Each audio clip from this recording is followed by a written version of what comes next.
Expectativa para a apresentação, então, do plano de contingência e no Congresso continua a pressão da oposição contra a prisão domiciliar do ex-presidente Jair Bolsonaro, a oposição pedindo a aprovação do PL da anistia e hoje a sessão também está cancelada. Assuntos para Ana Amélia Lemos, ex-senadora, nossa comentarista aqui do canal. Muito bem-vinda, Ana. Boa tarde. Boa tarde, Simone. Boa tarde aos telespectadores do Agro Tarde. De fato, o clima político é bastante convulsionado. E no plano econômico, comercial, da relação Brasil-Estados Unidos também não está muito tranquila, não é mesmo, Simone? Pois é, né? A gente vê aí um lado, né, o tarifaço em vigor, o Planalto aí com plano de contingência, não é? O setor nessa expectativa desse anúncio. Eu ouvi agora uma análise dizendo que o governo tem que apresentar o quanto antes, não é, esse plano de contingência, porque o setor está nessa expectativa, o plano já está do Trump aí nos 50% já está em vigor e as pessoas, né, os setores estão esperando, né, que não seja tão burocrático, segundo o que eu já ouvi aqui. O Congresso do lado de lá sem sessão, ou seja, é um caldeirão efervescente, não é, Ana? Não há dúvida que a questão começou política, entrou na economia e continua agora com um desafio diplomático também. Na medida que o presidente Lula continua avançando, eu diria, numa pauta que não interessa aos Estados Unidos, ao contrário, ela é negada pelos Estados Unidos, que é a questão do BRICS e do dólar nesse bloco econômico. Como a Índia também, como o Brasil foi penalizada com um tarifaço de 50%, os dois países se juntaram à conversa do presidente Lula com o primeiro-ministro da Índia, que é um mercado gigantesco, mas como ele tem um papel relevante no grupo dos BRICS, agora se juntam dois países que foram penalizados e cujos presidentes começam a pensar ou projetar ou arquitetar um avanço da tese de trocar o dólar por uma moeda alternativa no comércio multilateral.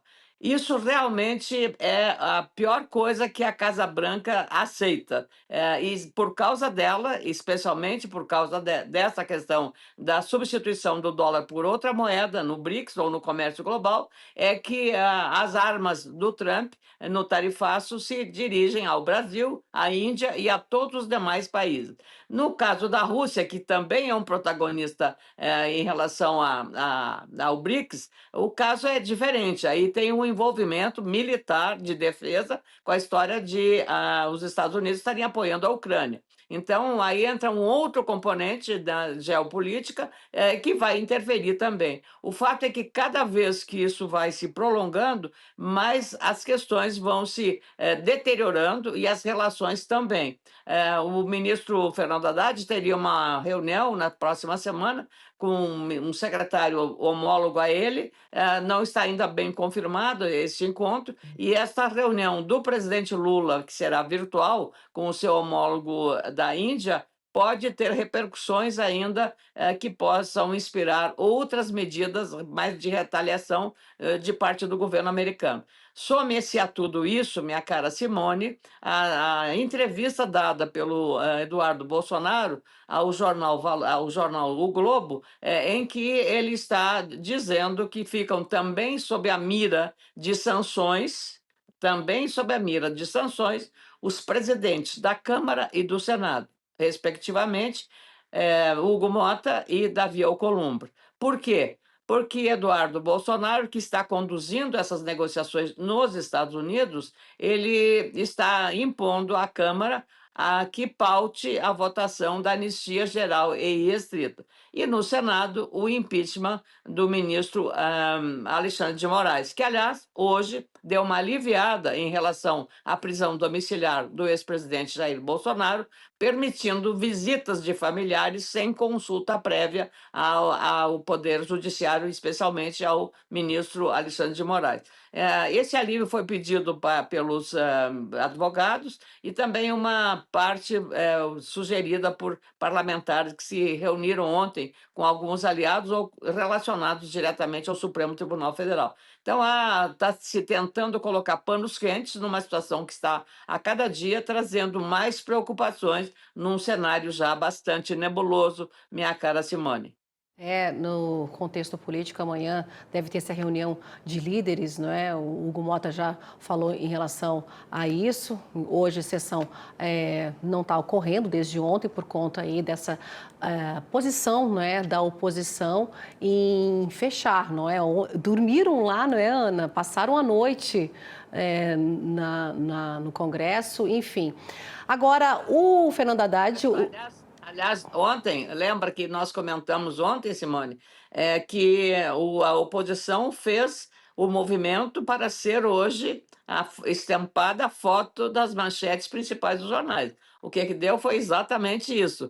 Toda aquela sessão na Câmara, que teve maior repercussão, pela forma, eu diria, midiática e cenográfica que eles apresentaram, com a boca tapada, os olhos vendados, para exatamente posar numa fotografia para manifestar aquilo que a oposição considera a censura a esses parlamentares oposicionistas e as suas respectivas redes sociais e também, claro, ao líder máximo da direita e desse grupo, que é o ex-presidente Jair Bolsonaro, agora em prisão domiciliar, mas atenuada pelas medidas aceitas pelo ministro Alexandre de Moraes sobre a aceitação a liberação de visitas dos parentes ao ex-presidente. Pois é, Ana, hoje o ministro Fernando Haddad, ele disse que já tem uma reunião, não é, virtual, remota, marcada para quarta-feira que vem com o Scott Bessent, né, que é o secretário do Tesouro americano. É uma reunião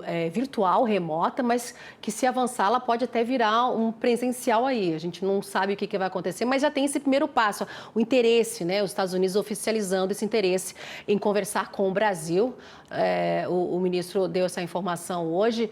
A gente vê que mesmo a tarifa chegando hoje, não é, no dia 6 de agosto, as negociações elas continuam, porque existe essa expectativa de se voltar esses produtos, como a gente fala, café, a carne, que eles tenham também, entre nessa lista de isenções, né, com os 10%. Ou seja, mas tem esses componentes que a gente sempre está falando aqui, não é, Ana, em relação ao BRICS. Em relação a gente vê aí, né, pode arrefecer com outras possíveis tarifas. A gente já viu a Índia chegando com 50%, né, antes tinha 25%, agora com esse pedágio a mais por negociar com a Rússia, né? E o Brasil, a gente não sabe ainda, a gente só está conversando aqui, mas nesse novo cenário, se o Brasil chegar a ser colocado nessa mesma lista aí, o Brasil importa e muito, não é? A gente tem aí 30% de fertilizantes dos russos, a gente também importa diesel, é tudo que o Brasil não quer, mas existe sempre essa luzinha piscando do lado de lá dos americanos. A gente não sabe o que vai acontecer, mas tem esse componente aí. E outro, né, Ana, que a gente já falou muito aqui, em relação a essa investigação aberta pelos Estados Unidos, né, acusando o Brasil por práticas desleais. A gente viu que o Brasil deve se posicionar em relação a dar essa resposta no dia 18 de agosto, na semana ainda, tem mais um tempo ainda. Ou seja, tem muita coisa acontecendo que tudo pode mudar, avançando ou diminuindo essa tensão.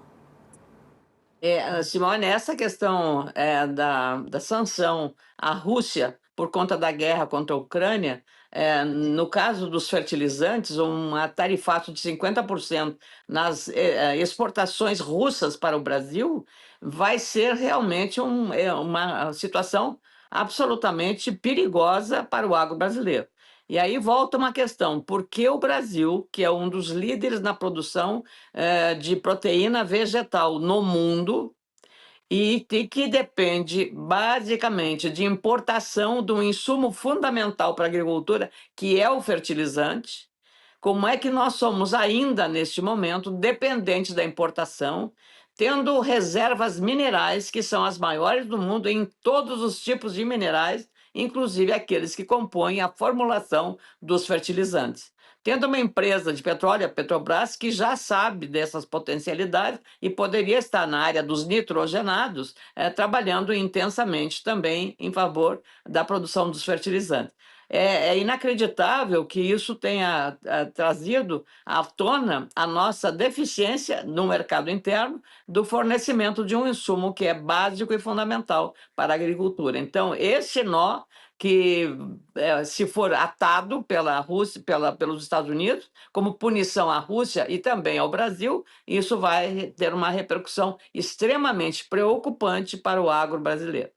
Pois é, Ana, rapidamente agora aqui, para a gente já ir finalizando, hoje eu vi o ministro Carlos Fávaro falando, né, nessas negociações, importante manter as negociações, ele citando aí nos 3 anos, né, 398 mercados foram abertos, ele falou em ampliar novos, não é, buscando outros países e aumentar também mais uma participação com esses que o Brasil já tem mercados abertos. Ele falou até, no caso da carne, citando aí, abrir mais plantas, não é, frigoríficos para vender a carne para a China. Ampliar para a China, também pode ampliar para o Vietnã, para a Indonésia, citando em específico a carne. Mas, Ana, você sempre fala aqui, não colocar todos os ovos numa mesma cesta. O Brasil já tem uma grande dependência com a China, é o nosso maior parceiro comercial. O ministro citou o Vietnã, a Indonésia aí, mas diante do apetite, não é, da China, seria viável, bom para o Brasil direcionar aí mais as compras para os chineses ou, né, não colocar todos os ovos nessa mesma cesta? Simone, quando você tem um problema grave para resolver, qualquer solução é boa desde que ela resolva um problema emergencial. Depois você trata ali adiante como vai resolver isso. O fato é que hoje você tem um estoque para desovar. E aí é que está o nó. Se a China fizer isso num estalar de dedos, ótimo, maravilha, mas isso não é assim que acontece no comércio.